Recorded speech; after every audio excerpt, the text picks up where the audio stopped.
talk to you about week 8 of the Royal Cup, the final week of the Players Tour. I have some tips, kind of some general stuff that I think is going to really help y'all out, as well as some hole breakdowns for some of the trickiest ones this week. I got a lot to go over, so let's get right into it.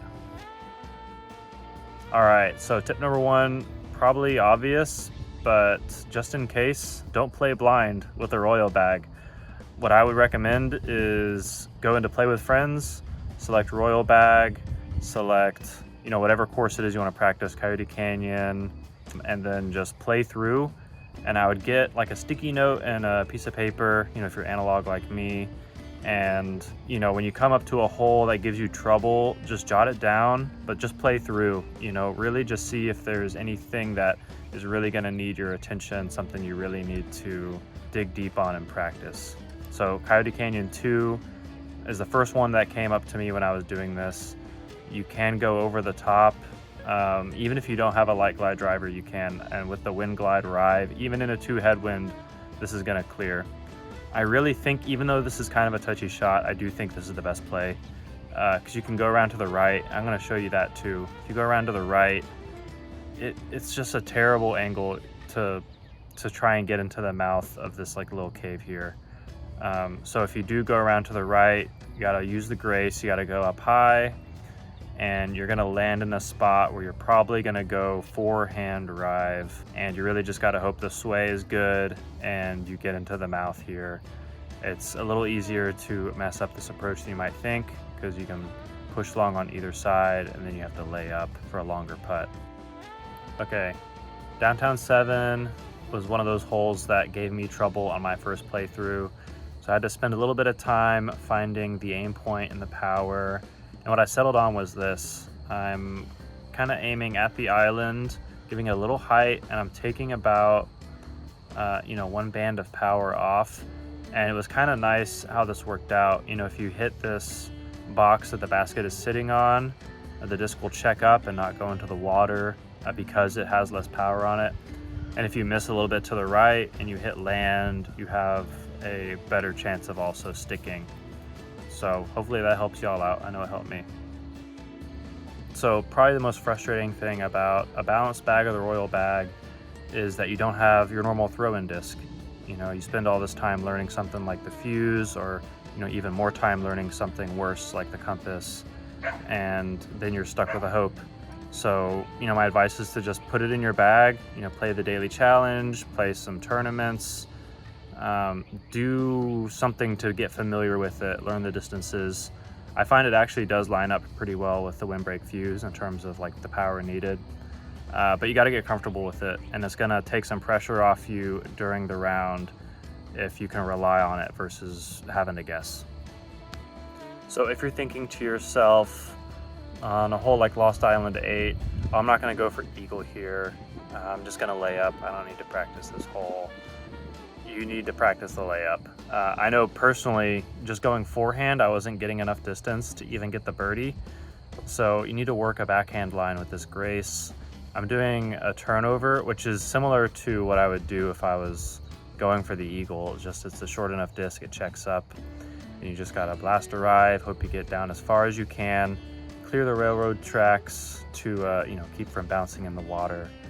And then you're basically just doing the same exact thing to get near the basket for a throw-in.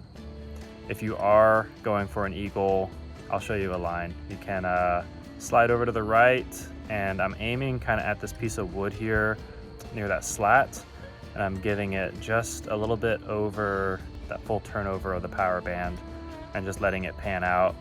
There's so much danger on this tee shot. I can turn it over and go into the water. I can fade out early. You can go into the mine shaft even if you do everything perfect and still get a par.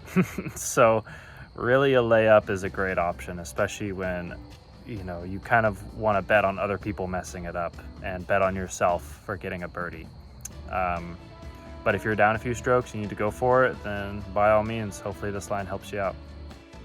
All right, so once you play through all the courses with the Royal bag and you write down the holes that give you trouble, go back into practice mode, make your own kind of pseudo Royal bag in one of your spare slots, and go just woodshed these holes, you know, find a line that works.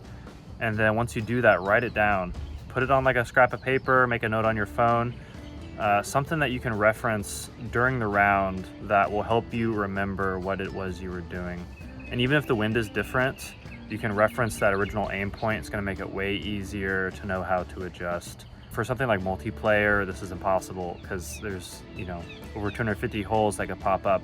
But when you know what the layout is and you know what holes are gonna give you trouble, it's so easy to just have that information in front of you to reference. And it will, I think, be a relief. It'll take some of the pressure off in the moment. So I've mentioned final boss holes before, and Enzo is the final boss course for this entire Royal Cup event. You wish you had your normal bag. It's hard enough even with a normal bag. So all that to say, be happy with birdie. I would get creative with laying up on this course, and hole 1 sets the tone. I like laying up here. You can just take a low rive and power it down. It gives you a shot at eagle, kind of like how I get lucky enough to capitalize here. But even if you just take a birdie, you don't have to be precise. There's so much less stress. You are risking a possible eagle over a birdie rather than risking a par over a possible eagle, if that makes sense. So to me, it's a no-brainer. I'm taking an easy birdie here with a chance at eagle. This week is all about preparation. If you really want to jump up some spots, get into the top 10, top 50, top whatever, you really got to put in some time. Put the hope in your bag, get comfortable with it, run through these courses, take notes, find any problem holes and work on them. I'd love to see y'all jump up the leaderboard. Do what you can to set yourself up for success, and I hope to see you up there. Again, if you have any lines you want to share, anything that's going to help you on Enzo, for sure, I'd love to check it out. Drop it in the comments, and good luck out there.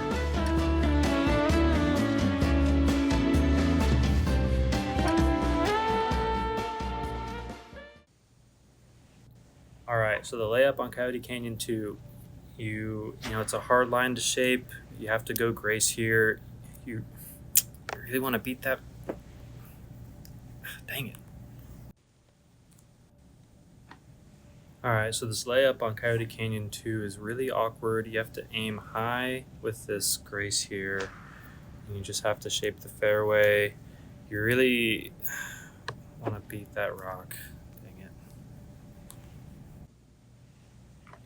Okay, Coyote Canyon 2, the layup is real touchy. You really want to beat this rock. Thank God. And then you're left with this approach here, which, you know, you just kind of gotta hope you get the sway right and get into the mouth. Fuck. Okay, Coyote Canyon 2. This layup is tricky. You know, you gotta shape the grace, so keep it high just to not turn it over, and then you want to beat this rock. Actually worked out. So you want to beat that rock, and then you got to get into the mouth here, which